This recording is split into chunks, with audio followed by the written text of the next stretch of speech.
السلام علیکم ناظرین، آپ کا استقبال ہے ہمارے یوٹیوب چینل سچی بات نیوز انڈیا میں۔ آج کی ایک اہم خبر کی طرف نظر کرتے ہیں۔ مرکز اہل سنت بریلی شریف تقریباً 150 سال سے ہندوستان کے مسلمانوں کی قیادت کر رہا ہے۔ بر صغیر ہند و پاک ہی نہیں بلکہ نیپال اور پوری دنیا میں بریلی سنی مرکز کے نام سے جانا جاتا ہے۔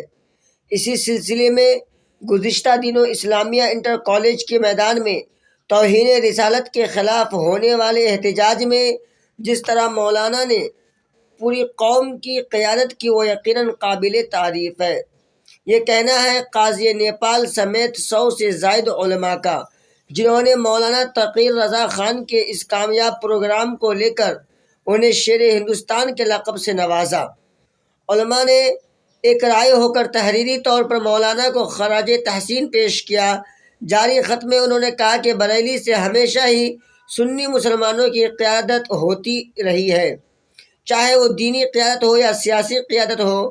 خط میں کہا گیا کہ آج جس طرح مسلمانوں کے حالات ہیں اور ان پر جو ظلم و ستم ہو رہا ہے وہ یقیناً فکر کا موضوع ہے۔ ہندوستانی مسلمانوں پر ظلم و زیادتیاں حد سے زیادہ ہو رہی ہے اور یہ بات کسی سے چھپی نہیں ہے۔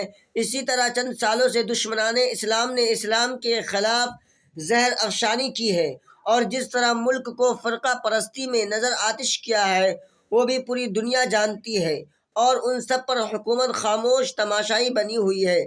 اس لیے یہ اندازہ کرنا مشکل نہیں ہے کہ یہ سب حکومت کے اشارے پر کیا جا رہا ہے۔ اور اسی طرح نپور شرما نے ہمارے پیارے نبی کریم صلی اللہ علیہ وسلم کی شان میں گستاخی کی، اور حد یہ ہے کہ وہ ابھی تک کیفر کردار کو نہیں پہنچ سکی۔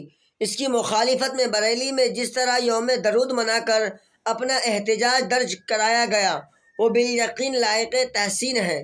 علماء نے کہا کہ اسٹیج سے مولانا نے جس بے باکی کا مظاہرہ کیا اور وزیر اعظم کو اسلام کی دعوت دی وہ قابل رشک ہے۔ علماء نے اپنے خط میں مولانا کی تعریف کرتے ہوئے کہا کہ انہوں نے ایک مخلص قائد ہونے کا ثبوت پیش کیا ہے، اور ان کی جرأت و ہمت کو علماء نیپال میں سلام پیش کرتے ہیں۔